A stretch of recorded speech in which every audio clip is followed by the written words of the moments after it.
On today's episode, I'm reacting to the Monday Night Football game, plus your top waiver wire pickups for Week 8, coming right up.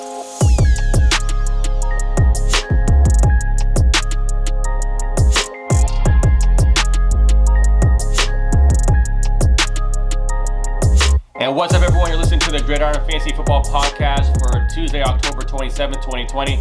And I'm Chip, I'm your host, and thank you so much for listening today. If you're a new listener, thank you so much for joining us as well. If you'd like to share our podcast, you can find us over on Apple and Google Podcasts, Spotify, Stitcher, iHeartRadio, and Amazon Music. If you'd like to watch us, you can watch us over on YouTube at Gridiron Fantasy Football. So please support the show, hit subscribe so you don't miss any more episodes. And on today's episode, we're going to talk about all the top waiver wire pickups for Week 8. But before we do that, let's get on to some of the news that broke on Monday. Now, the big news out of Arizona is that Adam Schefter has reported that Kenyon Drake will miss several weeks due to an ankle injury. Now, we knew that he left the game on Sunday night on the cart. There was fear that he might have broken his ankle, but the x-rays and the test came back positive. He's dealing with the ankle sprain, so obviously that's the good news, that he won't be out for the rest of the season, but he'll be missing a few weeks. So that's something that you have to monitor based on who's available in your league if Chase Edmonds is there, but I'll be talking about him shortly. And then Chris Carson of the Seattle Seahawks, he's going to be week to week. He's dealing with a foot injury. He had his x-rays, just like Kenyon Drake. X-rays came back negative. MRI they're still waiting on the results of the MRI, but for Chris Carson, a little better news. He should be able to play in week 8, but they're going to take it pretty conservatively and just make him come back when he's ready to play and he's healthy, but just monitor his practice throughout the week. And then Bengals coach Zach Taylor has stated that Joe Mixon continues to be day-to-day with his foot injury. We all know that he missed week 7, and Giovanni Bernard was the guy who replaced him and got the workload. So another player to monitor his practice reps for the week, but chances that they could play. So that's the positive side. Is it likely? Probably not, but at least that they're not going to be out for a substantial amount of time, at least Joe Mixon. So with that being the case, let's go on to the Monday Night Football game. The Rams beat the Bears pretty easily, 24-10. And honestly, this was a pretty boring game. I had this game on in the background.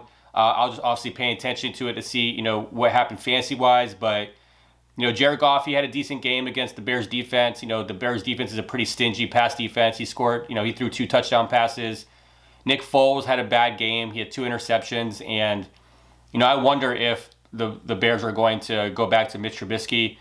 Nick Foles is not the answer. He's not winning the games that they're hoping. This team is just not playing as well. And I'm just wondering if they just go ahead and make that switch back to Mitch Trubisky. But, it's an interesting thing because I was listening to the broadcast on Monday Night Football, and they're saying that Brian Griese was talking with Nick Foles about, just being a starter again, the play calling, all that. And he had made a comment, Nick Foles made a comment saying that, sometimes Matt Nagy calls plays that are too long to try to execute based on the time he has to throw the ball. And that's kind of a little dig at Matt Nagy because sometimes, obviously every coach has a game plan. There are certain plays that you're going to try out throughout the game. But when you play a defense like the Rams, you have to be careful on trying to do too much. And it felt like that was the case on Monday night, is that they needed to get the ball out quick. They should have gotten the ball more to Allen Robinson. It wasn't happening. And if you look at what happened on the other side of the ball with Jared Goff, Sean McVay knows how to use Jared Goff and succeed against a defense that's as tough as Chicago. I was looking at Next Gen Stats, and they had, put a tweet out saying that this is how Jared Goff was successful against the Chicago Bears. And obviously, he did very well under no pressure. He had 2 touchdown passes. He did well when he threw the ball down the seam. And then he succeeded with his 2 touchdowns based on throwing the ball for 10 yards and less. So they got the ball out quick. They tried to avoid Khalil Mack and trying to deal with that pass rush. So, I'm pretty sure that the Chicago Bears did this type of game plan, but it seems like when a quarterback calls out the coach about changing plays or not be able to do a certain play based on the time they have to execute it, that's a big statement to say. So I'm wondering if there's gonna be any type of conversation between Nick Foles and Matt Nagy. But when your starting quarterback is actually calling you out, not a good sign. When it comes to rushing, David Montgomery, another quiet game. He had 14 carries of 48 yards. He had 3.4 yards per carry. This is a guy you have to really wonder about fantasy-wise. This is the guy that you continually start throughout the weeks because he is your starting running back. He's going to get you your workload, but I mean, he's just not giving you the production you're looking for in fantasy to try to win a week. Now, I understand, I mean, you're going to play him. If you have David Montgomery, it's hard to bench him if you don't have anybody behind him that's better than him, but definitely having a rough season. And when it comes to the Rams, Darrell Henderson, he had 15 carries for 64 yards, didn't have the touchdown, but Malcolm Brown came and had 10 carries for 57 yards and the touchdown. So this is the issue we have with the Rams backfield. You just don't know which one you want to start based on upside. Obviously, Darrell Henderson's the starting running back, but based on the situation of the game, they bring in Malcolm Brown. So you saw that Malcolm Brown, didn't have any receptions, but Darrell Henderson had 2. So, it's just one of those things where I think Malcolm Brown, if you're in deeper leagues, he's definitely a flex play based on the usage because they're still using him. But it looks like Darrell Henderson continues to be the starter, but his upside's definitely capped. And when it comes to the receivers, Allen Robinson had a quiet game. I mean, not bad for a PPR standpoint, but he had 4 receptions for 70 yards, had a really nice catch down the field later in the game. He went out in the fourth quarter with looks like he had a concussion. Pretty much that was it with the Chicago Bears. When it comes to the Rams, Josh Reynolds actually had the most receptions with 4 receptions for 52 yards. Cooper Kupp had the most 6 receptions for 43 yards. And then you had Robert Woods, 3 for 22. Joe Everett he was 4 for 28 and a touchdown. Tyler Higbee was deactivated he was inactive on Monday night. So he was a guy that benefited from being the tight end that was actually active.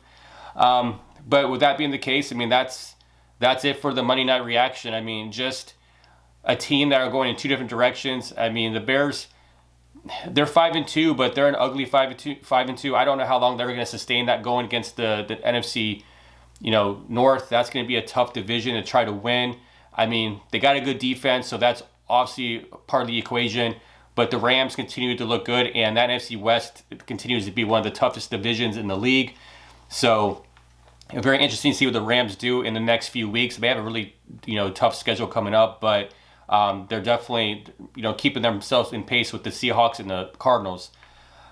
So now let's transition into all my top waiver wire pickups for Week 8. And of course, like every week, we're going to start off with the quarterback position. I always have this guy on here just because I feel like he should be owned in a lot more leagues. He is owned in 69% of the leagues now, so his ownership is going up. But Justin Herbert, if he's out there in your waiver wire for some reason, grab him. He had another massive game. He continues to outperform what anyone expected. He's averaging 30 points per game, so he's definitely a playable quarterback each and every week. He plays Denver in Week 8, so a winnable matchup there. He's definitely, if he can't start in your league, he's definitely a streamer. So based on your roster, who you have, maybe you have a bye week, but he's definitely someone you should start in Week 8. Denver's given up 20 fantasy points to the quarterback, so that's definitely a good sign.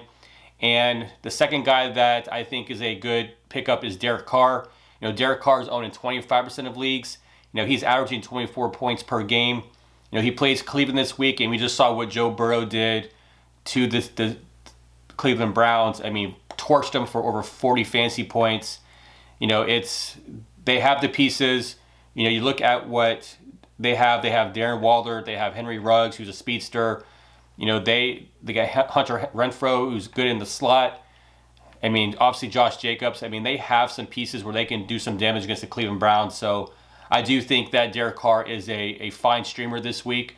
And then going on to the running back position, the number one ad for any position this week, if Chase Edmonds is out there in your leagues, you need to grab him. He's 55% owned, so obviously he's out there in 45% of leagues. So if he's there, grab him. You're going to get an fringe RB1.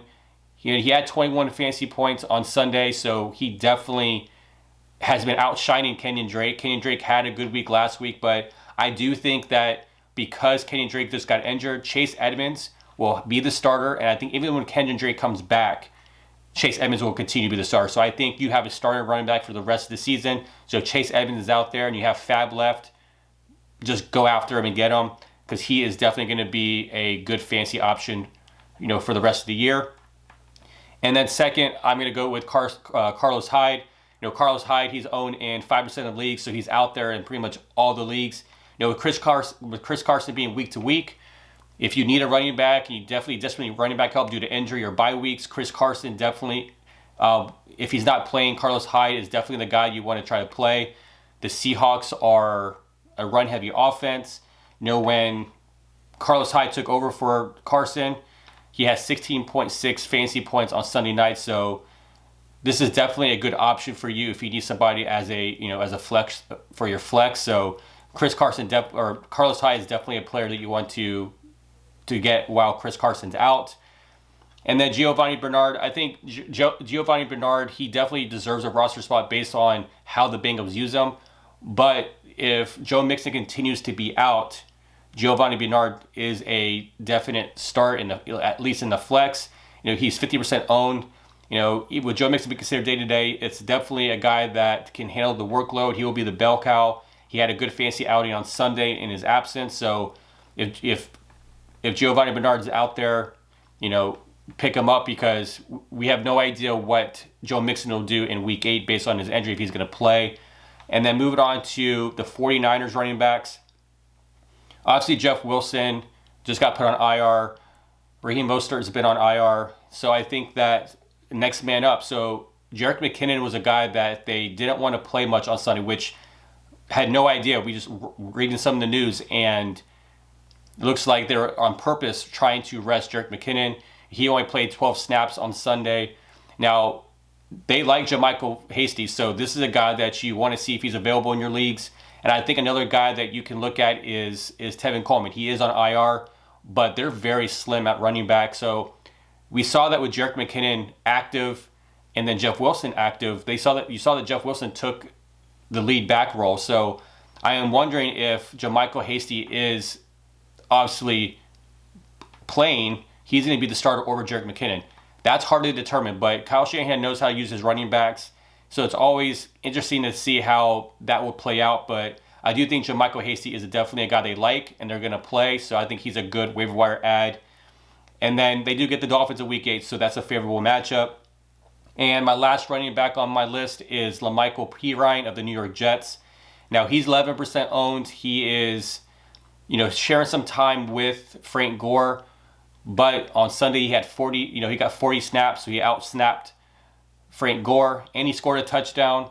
Now, I understand this is a gross situation in New York on playing any Jets players, but you want a guy that's going to get the workload, possibly fall into the end zone, get you a touchdown.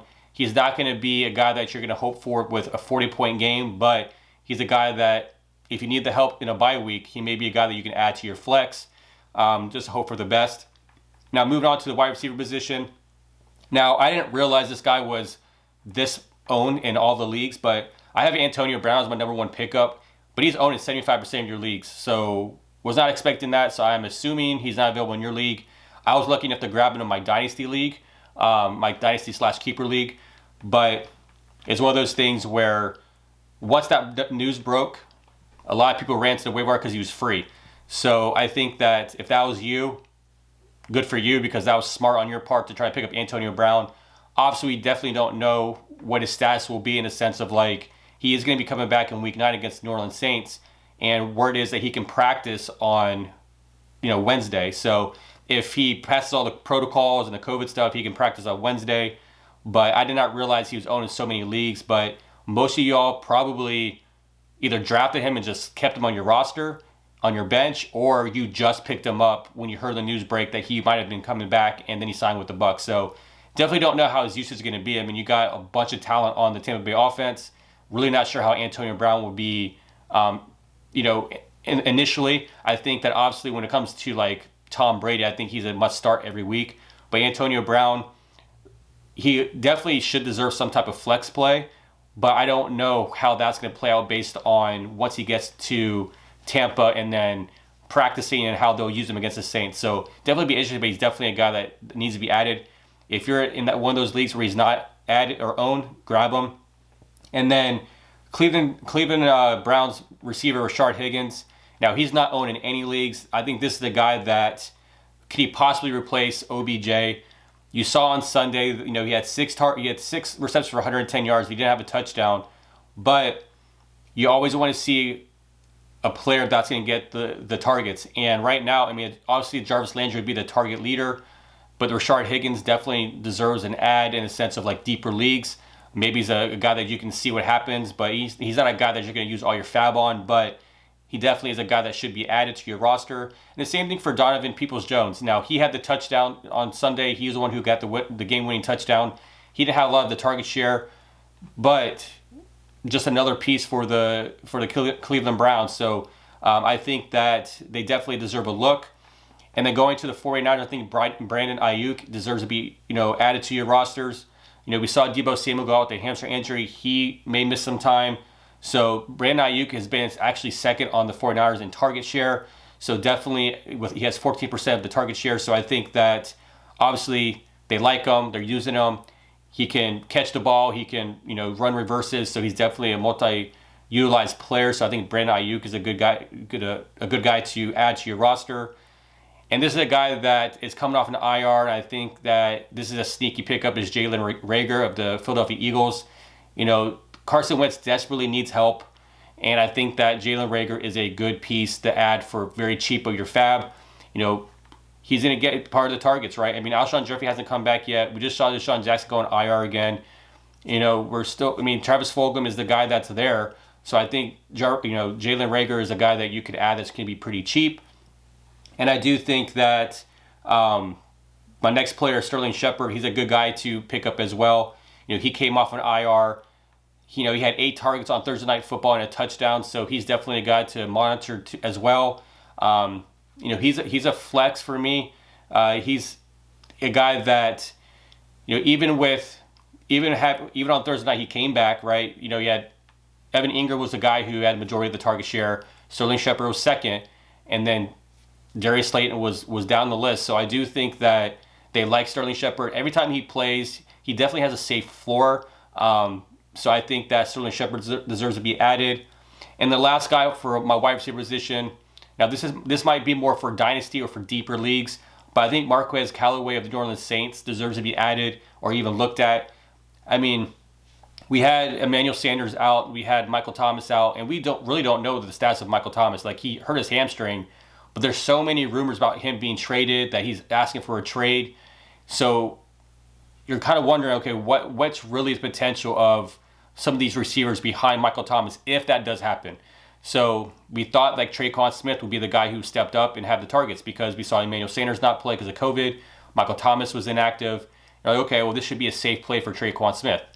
But of course, every time we think that, someone else comes around and takes the targets and the lead for wide receiving for the Saints. So Marquez Callaway was that guy. So I think that you look at the target share, he had 11 targets on Sunday. Traquan Smith had 4. So he's the guy that potentially was used, obviously, was favored by Sean Payton. So I do think that based on the status of what's going on with Michael Thomas and Emmanuel Sanders, he may be a guy that you don't probably have to force yourself to get, but just keep his name kind of under your radar or on your radar just in case they are inactive again and you need someone to play. So it'll be interesting, but when you say that, 1 week it was Traquan Smith supposed to be the guy that you're supposed to play, then Emmanuel Sanders was the guy that did well. And then when you play Emmanuel Sanders, Traquan Smith was a guy that did well. So this is a situation that I try to avoid if I have to, but if you're in deeper leagues, this may be a guy that you would get, especially in Dynasty, based on the unknown status of what's really going on with Michael Thomas. And then going to the tight end position, I mentioned him last week, but because he was on a bye week this week, he wasn't added in a lot of leagues, but Trey Burton continues to be a guy to add. He had a very good game before the bye week. He had 2 touchdowns. Mo Alley Cox was injured, and his stats is still kind of unclear on what's going to happen in week 8. But Trey Burton definitely fits Frank Wright's kind of game plan, his scheme, because of his athleticism. So I think Trey Burton is a guy that definitely could be a good add. However, he does play Detroit. Detroit is very stingy against the tight end. I mean, Hayden Hurst was the guy who did the best, against them. He had 12 PPR points. So generally, they're not that, you generally don't get that type of score from the Detroit Lions, but Hayden Hurst was able to. So I think that Jerry Burton, he could be added, however, has a tough matchup. And I think Dallas Goedert for the Philadelphia Eagles, he's still on IR, but he's supposed to be returning soon. He's a guy that you could be a sneaky add to your roster based on probably no fab needed for him. A lot of people are probably not looking at what they need for a couple weeks from now. They're looking at what they need this week. But this is a sneaky guy to add onto your roster. He has one of the most favorable strength of schedule when it comes to the playoffs. We still don't know when Zach Ertz will come back. So I think Dallas Goedert is a guy that you could add fairly cheap. You just want to try to get ahead of all your league mates before he starts playing again and he has a big game.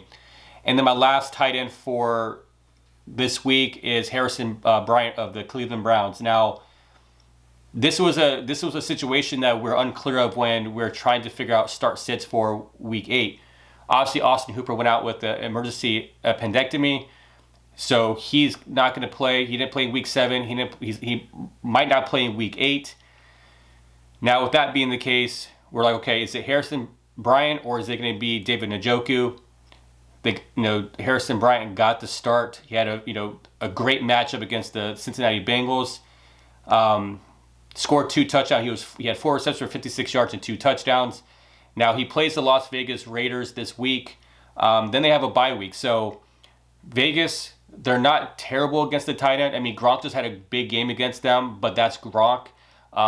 I honestly have not watched enough of Harrison Bryant to know exactly if I know he's a very athletic tight end. I know that he was very good in college, but it was almost like his coming out party on Sunday. He had his opportunity, but when it comes to what his opportunity would be like when Austin Hooper comes back, that's still going to be unclear.